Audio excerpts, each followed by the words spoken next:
Políticas erráticas mantêm no alto o platô de mortes da pandemia. Né? O fim do auxílio emergencial deve pressionar taxa de desemprego. Coisa vai ficar feia. O que Bolsonaro falou durante a pandemia. Contamos e comparamos palavras expressas nas manifestações públicas do 38º presidente do Brasil entre 12 de março e 22 de maio. Covid-19, o Brasil tem 1,96 milhão de casos e 75,3 mil mortes.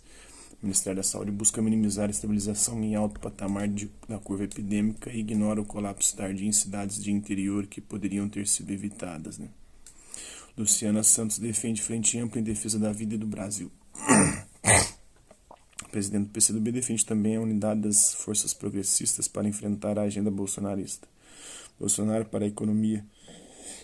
Médico monstro. A pandemia chega ao Brasil em março de 2020 e aumenta os ataques ao nosso paciente agonizante.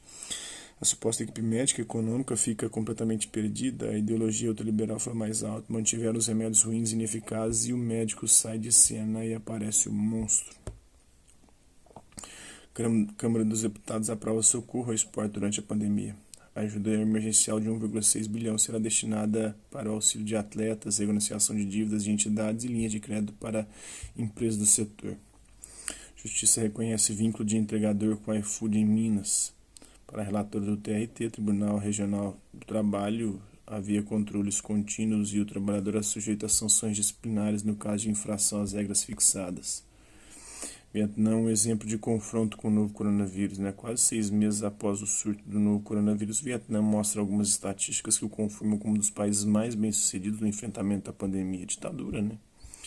Guedes prepara novo pacote de maldades para pós-pandemia. O ministro da Economia de Bolsonaro insiste na capitalização da Previdência e quer trocar salário mínimo por horas trabalhadas.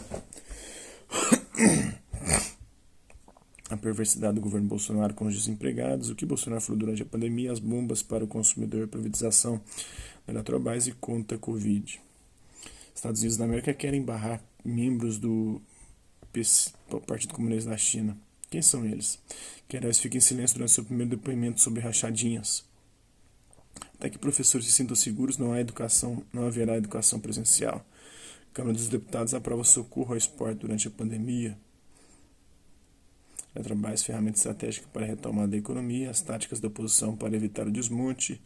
O governo Bolsonaro quer ir à guerra contra a Venezuela, a casa das invenções, altruísmo e empatia, o que nos faz egoístas ou solidários. Um empate que ainda favorece o adversário. As Forças Armadas aderirão aos mandos de Bolsonaro ou retrocederão? Assim a vida, né? Justiça reconhece, já falei. Quilimérios, um povo isolado no interior de Minas. Né? Assembleia do Ceará tem a primeira mulher na liderança do governo. Câmara aprova auxílio emergencial ao esporte. Deputados comemoram. O governo Bolsonaro quer ir à guerra contra a Venezuela. Monopólios farmacêuticos não combatem a Covid. Né? Duas pandemias. O executivo armou um braço estatal sobre o Conselho Nacional dos Direitos da Mulher ao instalar nele um grupo religioso pré-iluminista, medieval, autoritário e ignorante. Desmobilizaram-se os serviços existentes de garantia dos direitos sexuais e reprodutivos, demitindo funcionários do Ministério da Saúde sob o pretexto que eram favoráveis ao aborto.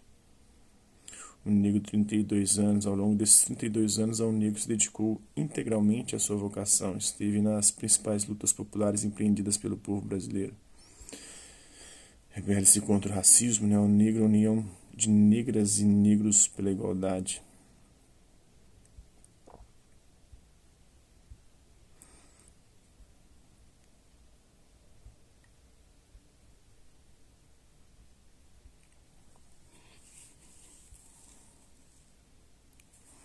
Como Zé fabricaram o marxismo cultural, né?